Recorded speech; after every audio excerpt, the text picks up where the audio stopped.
Halo semuanya, perkenalkan nama aku Iram Fauzan, biasa dipanggil Ihram dari TIS FTUI. Nah, kali ini kita akan belajar bahasa Indonesia untuk kelas 3 dengan bab teks informasi.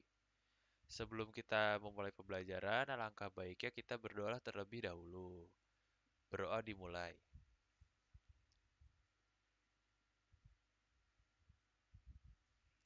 Berdoa selesai. Nah, oke kita masuk ke dalam materinya. Yang pertama, apa itu teks informasi? Teks informasi adalah suatu teks yang berisi sekumpulan data dari sebuah kejadian yang sudah diolah sehingga dapat dipahami bagi pembacanya. Lalu di kanan sini ada contoh teks informasi tentang kabut asap di Palangkaraya. Nah, selanjutnya struktur teks informasi. Struktur teks informasi ini dibagi menjadi tiga, yaitu ada orientasi, lalu ada peristiwa, dan yang terakhir ada sumber berita. Nah, untuk orientasi ini adalah bagian pembukaan dari kejadian yang akan diberitakan. Kalau kita lihat dari contoh teks informasi yang tadi, orientasinya ini yaitu kalimat pertama ini, kabut asap yang menyelimuti kota Palangkaraya, Kalimantan Tengah, dan sekitarnya kian pekat. Jarak pandang hanya mencapai 50 hingga 100 meter. Selanjutnya ada peristiwa. Peristiwa adalah isi dari kejadian. Ya- Jadi bagian ini kita membahas secara rinci dan berurutan tentang kejadian itu. Ciri-cirinya terdapat 5W dan 1H. Yang terakhir ada sumber berita. Nah, sumber berita ini biasanya bisa di awal dan di akhir dari teks informasi. Nah, selanjutnya ini ada syarat teks informasi. Yang pertama itu harus berupa fakta. Karena ini namanya teks informasi, jadi isi dari teks ini harus berupa fakta semua. Ya, dan yang kedua merupakan kejadian terkini karena kalau udah kejadian lama-lama pasti udah banyak teks informasi yang lain. Jadi kita kalau mau bikin teks informasi, usahain tentang kejadian-kejadian yang masih baru. Nah, selanjutnya harus menarik dan bermanfaat. Karena sesuai dengan judulnya itu ada informasi, jadi harus bermanfaat bagi pembacanya. Lalu selanjutnya adalah sistematis. Nah, teks informasi harus disusun secara sistematis agar pembaca tidak kebingungan dengan isi dari teks informasi itu. Yang terakhir harus seimbang. Nah, selanjutnya apa itu 5W dan 1H? W yang pertama itu what. What ini adalah menanyakan tentang kejadian yang terjadi. W yang kedua itu adalah who, menanyakan pihak yang terlibat dalam kejadian. W yang ketiga itu why. Why itu menanyakan alasan terjadinya peristiwa. W yang keempat itu adalah when, menanyakan waktu terjadinya peristiwa. Yang terakhir adalah where, menanyakan lokasi terjadinya peristiwa. Dan hanya ini adalah how, menanyakan suasana dan proses terjadinya peristiwa. Oke, materinya sampai sini saja. Selanjutnya kita akan mengerjakan latihan soal yang sudah aku siapkan. Nah, ini ada teks informasi tentang banjir di Rangkas Bitung. Nah, kita baca dulu ya. Nah, banjir merendam pemukiman warga dan sejumlah bangunan sekolah di Lebak, Banten Selasa sore. Para siswa harus menanggalkan alas kaki untuk berangkat ke sekolah. Guyuran hujan deras selama 3 hari membuat aktivitas warga dan para siswa terganggu. Salah satunya di Sekolah Menengah Negeri 1 Rangkas Bitung, Lebak, Banten.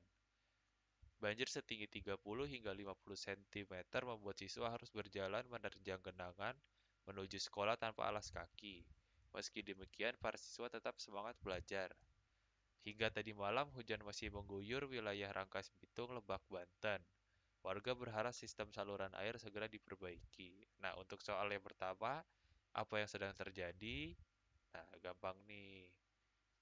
Nah, ya jawabannya banjir. Shit.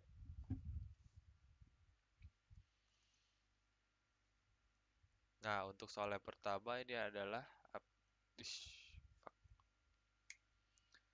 Nah, untuk soal yang pertama, apa yang sedang terjadi? Nah, tadi yang dibahas di sini adalah apa? Nah, yang dibahas di sini adalah banjir, maka jawabannya adalah banjir. Lalu di mana peristiwa itu terjadi? Nah, Tadi kita baca banjir merendam pemukiman warga dan sejumlah bangunan sekolah di Lebak, Banten. Nah, kita cari. Ternyata Lebak dan Banten nggak ada. Selanjutnya ada namanya Rangkas Bitung. Berarti jawabannya Rangkas Bitung. Lalu, soal ketiga, kenapa peristiwa itu dapat terjadi? Nah, kita baca lagi. Penyebabnya tadi apa ya? Nah, di sini banjir merendam pemukiman warga, segala bla bla bla, para siswa harus menanggalkan alas kaki untuk berangkat sekolah.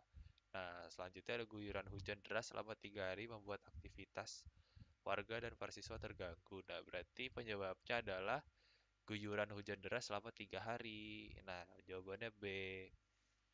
Nah, ada soal selanjutnya yaitu tentang apa ini? Bang Idin penjaga lingkungan judulnya. Kita baca lagi ya soalnya. Di Jakarta Selatan ada daerah bernama Kali Pesanggerahan. Dulu air kali itu bisa dipakai untuk mandi dan bersih-bersih. Tapi sayangnya banyak yang membuang sampah di sana. Semakin hari kondisinya semakin memprihatinkan. Melihat kondisi tersebut, Bang Idin kemudian tergerak untuk melakukan sesuatu. Bang Idin lalu membersihkan kali Pesanggerahan. Bang Idin juga mengajak orang-orang untuk menanam pohon di sepanjang kali, agar ketika hujan air kali tidak meluap dan menyebabkan banjir. Selama prosesnya, tokoh sederhana yang hanya lulusan dari sekolah dasar ini kerap mengalami berbagai kendala dan cobaan yang tidak mudah dilalui. Namun karena konsistensi dan keteguhan hatinya, ia pada akhirnya dapat benar-benar meyakinkan masyarakat untuk melakukan berbagai usaha konservasi lingkungan. Bang Idin kemudian banyak mendapatkan penghargaan, salah satunya penghargaan Kalpataru. Penghargaan ini diberikan untuk orang yang berjasa untuk kelestarian lingkungan. Bang Idin membuktikan bahwa siapapun bisa menjadi pahlawan. Sekarang kali Pesanggerahan sudah bersih. Selain itu ada juga ribuan pohon buah dan sayuran di pinggir kali tersebut. Nah, untuk soal yang pertama, apa yang dilakukan Bang Idin untuk melestarikan lingkungan kali Pesanggerahan? Membersihkan sampah, membuat tanggul, melebarkan sungai, menebang pohon. Nah, coba tadi dia ngelakuin apa aja? Di sini ada menanam pohon. Nah, coba kita cari ada nggak? Nggak ada. Yang selanjutnya, Bang Idin membersihkan kali Pesanggerahan. Nah, berarti dia membersihkan sampah. Berarti jawabannya yang A. Lalu, sebutkan contoh pelestarian lingkungan yang bisa kita lakukan di sekolah. Nah, coba dari yang teks tadi, kita bisa mengimplementasikan di sekolah itu dengan apa? Yang coba membuang sampah sembarangan, menggunakan barang dari plastik untuk bahan belajar, menghemat penggunaan listrik, atau membuang sampah pada tempatnya. Nah, gampang ini. Tadi kan dia membersihkan sampah, berarti kita bisa ngelakuin yaitu membuang sampah pada tempatnya. Pembelajaran hari ini, kalau ada yang masih bingung bisa kalian tanya. Sampai berjumpa di pertemuan selanjutnya. Dadah.